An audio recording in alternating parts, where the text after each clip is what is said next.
The phone rang at 2:47 p.m. on a Tuesday. I was under a Chevy Silverado, hands black with grease, when my cell buzzed in my pocket. Unknown number. I almost didn't answer. "Is this Mr. Hayes? Nathan Hayes?" "Speaking." "Hi, this is Melissa from Serenity Springs Spa. I'm calling to confirm we received Mrs. Hayes' cancellation for her standing Thursday appointment. We just wanted to make sure everything's okay since she's been coming every week for 8 months. I slid out from under the truck. "I'm sorry, what?" "Her Thursday spa day? She canceled this week. We always call the card holder to confirm. Is everything all right?" My chest went tight. "Yeah," I said slowly. "Everything's fine." I hung up, stood there in my garage, oil dripping from my hands, and felt the world tilt. Because my wife, Claire, was at the spa right now. She'd left at noon, kissed me goodbye, said she'd be unreachable for 4 hours. They don't allow phones in the treatment rooms, babe, you know that. Every Thursday for 8 months. Spa day. Phone off. Unreachable. I looked at my phone, pulled up our shared credit card statement, scrolled to Serenity Springs Spa. There it was. Every Thursday, $240 charge for 8 months for appointments she'd been canceling. So where the hell was my wife every Thursday? And who was she with? If you want to know what I found when I tracked her phone that afternoon, hit subscribe, because when I saw the address, I didn't call her. I called a lawyer. My name is Nathan Hayes. I'm 39 years old, and I own a small auto repair shop in Bend, Oregon. 2 bays, 1 lift, and a waiting room with coffee that tastes like burnt rubber. I'm not fancy. I'm not rich, but I'm honest. I work hard, and I've built something I'm proud of. My wife, Claire, is a real estate agent. Successful one, too. She sells luxury homes to people moving here from California. Tech money, remote workers, folks who want mountain views and craft breweries. She makes about 3 times what I do. I've never cared. Money's never been our issue. Or so I thought. We've been married 9 years. No kids yet. Claire wanted to wait until her career was established. I was fine with that. We had a good life. Nice house on the west side, 2 cars, date nights, vacations to the coast. From the outside, we looked solid. But about 8 months ago, something shifted. It started small. Claire began taking Thursdays off. Self-care day, she called it. "I'm booking a standing appointment at Serenity Springs. Full day. Massage, facial, the works. I need it, Nate. This job is killing me." "Good. You deserve it." And I meant it. She worked hard. Long hours, difficult clients, constant pressure to close deals. If a spa day helped her decompress, I was all for it. Every Thursday, she'd leave around noon. "Phone's going off," she'd say, kissing me goodbye. "They don't allow them in the spa. I'll be back by 5. And every Thursday, like clockwork, she'd come home around 5:30, relaxed, glowing, smelling like lavender and eucalyptus. She'd tell me about her treatments, the hot stone massage, the seaweed wrap, the aromatherapy facial. I had no reason to doubt her, until the spa called to confirm her cancellation. After I hung up with Melissa, I stood in my garage staring at my phone. My first instinct was to call Claire, but something stopped me. If she was lying about the spa, she'd lie about whatever I asked her next. I needed proof. I wiped my hands on a rag and pulled up our phone plan. We had one of those family tracking apps, Find My Phone. We'd set it up years ago for convenience, in case one of us gets locked out or so we can see when the other's on the way home. I'd never actually used it to track her, until now. I opened the app. Claire's phone popped up on the map. She wasn't at Serenity Springs Spa. She was 12 miles away, at the Ponderosa Pine Hotel. My stomach dropped. The Ponderosa Pine wasn't a resort. It wasn't some luxury retreat. It was a mid-range hotel off Highway 97, the kind of place business travelers stay, or people having affairs. I zoomed in on the map. Her phone had been there since 12:47 p.m., over 2 hours.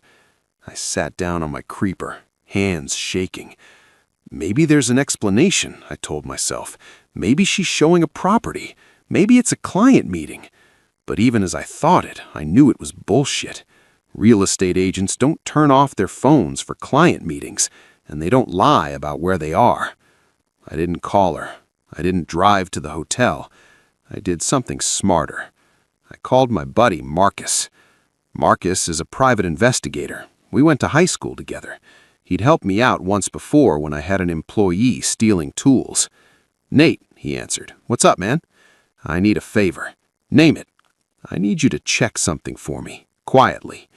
I gave him the details, the spa cancellations, the hotel, the Thursdays. He didn't ask questions. "I'll look into it. Give me a few days." "I don't have a few days," I said. "She's there right now." Silence. "You want me to go there, now?" "Yeah." "Nate, you sure about this?" I looked at the map on my phone, her little blue dot stationary at the Ponderosa Pine. "I'm sure." Marcus called me back 40 minutes later. "I'm in the parking lot," he said. "Silver Audi, Oregon plates. That hers?" "Yeah." "It's parked next to a black BMW. I ran the plates, registered to a guy named Derek Millstone." The name hit me like a wrench to the gut. Derek Millstone. I knew that name. He was a developer. Big money. Claire had mentioned him a few times. She'd sold him a property last year, some luxury cabin on the Deschutes River. "You want me to wait?" Marcus asked. "See if they come out together?" I thought about it. Part of me wanted to drive over there, kick down the door, confront them. But another part, the smarter part, knew that wouldn't help. "Yeah," I said. "Wait. Get photos if you can." "Copy that." I hung up and sat in my garage surrounded by tools and oil stains and felt my marriage crack open like a bad engine block. Marcus sent me the photos 2 hours later. Claire and Derek walking out of the hotel together. She was laughing. He had his hand on her lower back. They stood by our car for a few minutes, talking. Then he leaned in and kissed her. Not a peck, a real kiss, the kind you don't give a client. I stared at the photo until my vision blurred. 9 years. 9 years of marriage, and she'd been spending her spa days in a hotel room with a millionaire developer. I forwarded the photos to my email, saved them to 3 different places. Then I called a lawyer. Her name was Sharon Voss. She'd handled my business incorporation when I opened the shop. "Nathan," she said when she answered, "it's been a while. I need a divorce attorney." Pause. "I'm sorry to hear that. Can you do it, or do you know someone?" "I can do it. Come in tomorrow. Bring everything, financials, property docs, any evidence of infidelity." "I've got evidence." "Good. Oregon's a no-fault state, but it still matters for asset division and spousal support." I hadn't even thought about that. Spousal support. Claire made more than me. Would I be asking her for alimony? The thought made me sick. "I'll be there at 9, I said. That night, Claire came home at 5:30, right on schedule. She walked in smelling like lavender, hair damp like she just showered. "Hey, babe," she said, kissing my cheek. "How was your day?" I was at the kitchen table, beer in hand, staring at nothing. "Fine," I said. "How was the spa?" "Amazing," she said, dropping her purse on the counter. "I did the hot stone massage today. My back feels incredible." She stretched, groaning happily. "I swear, Thursdays are the only thing keeping me sane." I took a sip of beer. "Yeah? Yeah, you should try it sometime. I know you think it's bougie, but seriously, Nate, everyone needs self-care." She opened the fridge, pulled out a bottle of wine. I watched her pour a glass, humming to herself, completely at ease, and I realized she's not just lying, she's good at it. This wasn't a new skill, this was practiced. How long had she been doing this? I didn't sleep that night. I lay next to her, listening to her breathe, and felt like I was sharing a bed with a stranger. At 3 a.m., I got up and went to my office, pulled up our credit card statements. Serenity Springs Spa, every Thursday, $240. But I scrolled further back. Before the spa charges started, there were other charges: hotels, restaurants, places I'd never been. I cross-referenced them with my work calendar. Every charge lined up with a day I'd been out of town, a trade show in Portland, a parts run to Eugene, days she'd been alone, days she'd told me she was showing properties or meeting clients. The affair wasn't 8 months old. It was older, way older. The next morning, I met with Sharon. I brought everything: bank statements, credit card records, Marcus's photos. She spread them out on her desk like a crime scene. "How long do you think this has been going on?" "At least a year, maybe longer." She nodded, making notes. "Oregon's a no-fault state, so we can't use adultery to deny her assets, but we can use it to argue against spousal support." "She makes more than me.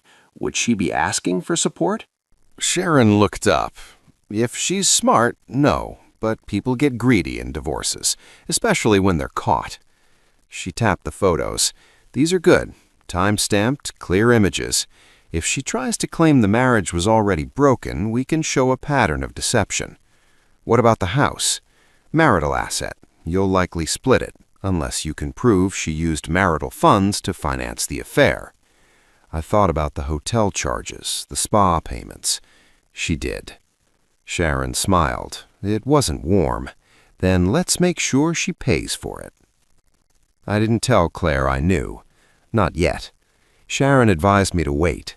Get your ducks in a row first. Separate your finances, secure your assets, then serve her. So that's what I did. I opened a new bank account, started routing my business income there. I pulled my name off the joint credit card. I made copies of everything: titles, deeds, tax returns.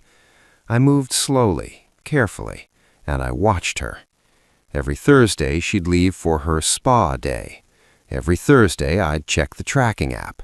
Ponderosa Pine Hotel, every single time. She had no idea I knew. She'd come home, relaxed and glowing, and tell me about her seaweed wrap or her deep tissue massage, and I'd nod and smile and feel nothing. 2 weeks later, Sharon called. "Papers are ready. How do you want to serve her?" I thought about it. Part of me wanted to hand them to her myself, watch her face when she realized I knew. But Sharon had a better idea. "Serve her at work, public place, witnesses. She can't make a scene." "When?" "Tomorrow. I'll have a process server meet her at her office." I hesitated. What if she's not there? Where else would she be on a Tuesday? Good point. "Do it," I said. The next day, I got a call at 2 p.m. "Mr. Hayes, this is Jennifer. I'm the process server. I just served your wife at her office." "How'd she take it?"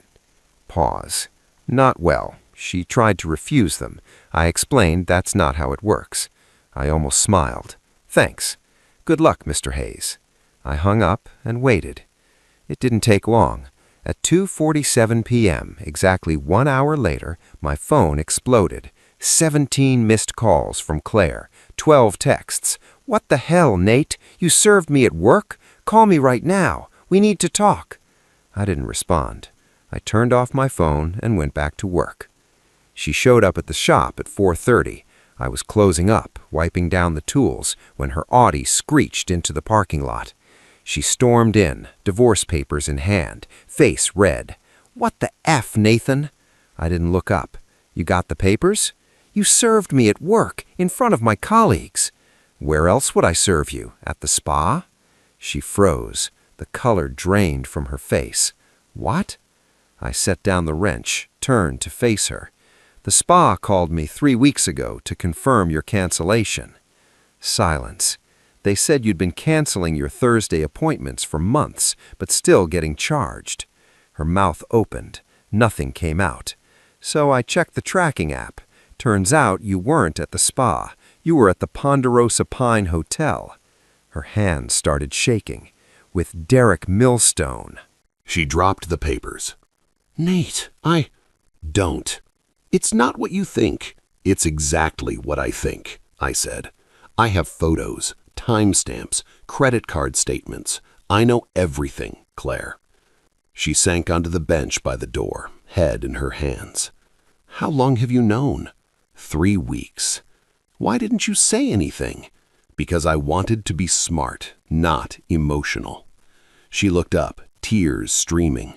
Nate, please, we can fix this. No, I said, we can't.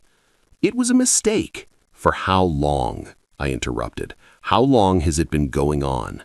She didn't answer. A year? I pressed. 2? Still nothing. How long, Claire? 18 months, she whispered. The number hit like a punch. 18 months. A year and a half of lies, of spa days and client meetings, and coming home smelling like lavender while I believed every word. Why? I asked. She wiped her eyes. I don't know. That's not an answer. He made me feel important, successful, like I was more than just married to a mechanic? She flinched. That's it, isn't it? I said. I'm not successful enough, not rich enough, not impressive enough for your real estate friends. That's not fair. You've been fucking a millionaire in a hotel room every Thursday for 18 months, I said, voice rising. Don't talk to me about fair. She stood up. I never meant to hurt you, but you did it anyway. I was going to tell you. When? After another year? After you'd bled our accounts dry paying for hotel rooms? I paid for those myself. With our joint credit card, I shouted. You used marital funds to cheat on me, Claire. That's not just betrayal, that's theft. She grabbed her purse. I'm not doing this here. You're right, you're doing it in court. She stopped at the door. Nate, please, don't do this. I'm not doing anything, I said. You did this. I'm just responding. She left. I locked the door behind her and stood in my empty shop, surrounded by tools and oil stains, and felt the weight of 9 years fall away. The divorce took 4 months. Claire tried to fight it at first, claimed we could work it out, suggested counseling. Sharon shut that down fast. Your client committed adultery for 18 months using marital funds. My client has no interest in reconciliation. Then Claire's lawyer tried a different angle. Mrs. Hayes is entitled to half of all marital assets, including Mr. Hayes's business. Sharon smiled. Mr. Hayes's business is a sole proprietorship. It has no liquid value beyond equipment and goodwill. We're happy to have it appraised. They did. The appraiser valued my shop at $140,000, mostly equipment. Claire's lawyer tried to argue it was worth more. Sharon pulled out my tax returns. Mr. Hayes nets about $60,000 a year. After expenses, it's barely profitable. If Mrs. Hayes wants half, she can have half of the debt, too. That shut them up. Next came the house. We'd bought it together in 2016 for $340,000. It was now worth $520,000. Claire wanted to keep it. Fine, Sharon said. She buys out Mr. Hayes's half, $260,000. Claire's lawyer balked. She doesn't have that kind of cash. Then we sell it and split the proceeds. They agreed to sell, but then came the kicker. Sharon pulled out the credit card statements. Mrs. Hayes used marital funds to finance her affair, hotel rooms, dinners, gifts, over $40,000 in 18 months. She slid the statements across the table. We're asking that amount be deducted from her share of the marital assets. Claire's face went white. Her lawyer tried to argue. That's punitive. That's restitution, Sharon corrected. She stole from the marriage. We're asking for it back. The judge agreed. In the end, here's how it shook out. The house sold for $510,000. After closing costs, we netted $480,000. Minus the $40,000 Claire owed me for the affair expenses, her half came to $200,000. Mine came to $280,000. She kept her car, I kept mine. She kept her retirement accounts, I kept mine. No spousal support, no alimony. Clean split. Except it wasn't clean, because she'd lost $80,000 and her reputation, and I'd lost a wife I thought I knew.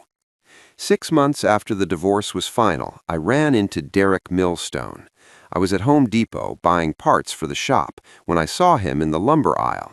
He saw me too. For a second we just stared at each other. Then he walked over. "Nathan," he said, I wanted to say I'm sorry for everything." I set down the pipe wrench I was holding. "You're sorry?" "Yeah, I never meant for things to go that far. But they did." "Yeah." I looked at him, really looked at him. He was shorter than I expected, older, thinning hair, soft hands.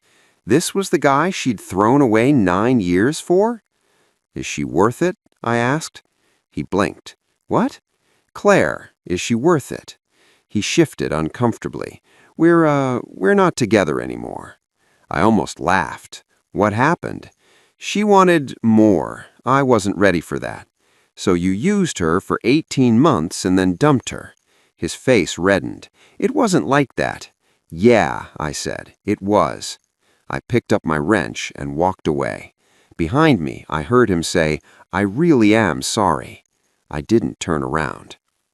A year after the divorce, I bought a new building for my shop. Bigger space, 3 bays, room to expand. I used the money from the house sale, paid cash, no loans, no debt. I hired 2 more mechanics. Business was good.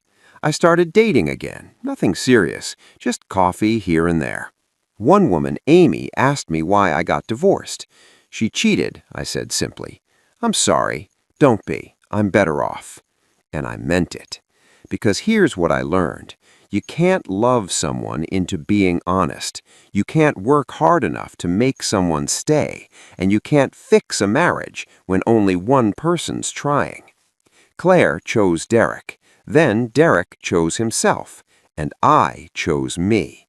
I still see Claire sometimes. Ben's not that big. She's still selling real estate, still driving the Audi, but she looks different now, tired, older. The last time I saw her, she was at a coffee shop, alone, staring at her phone. She looked up, saw me, looked away. I didn't wave. I just walked past, got my coffee, and left, because I don't owe her anything anymore. Not my time, not my energy, not my forgiveness. She made her choice, and I made mine. If you've ever been lied to, if you've ever trusted someone who didn't deserve it, if you've ever had to rebuild after betrayal, this one's for you.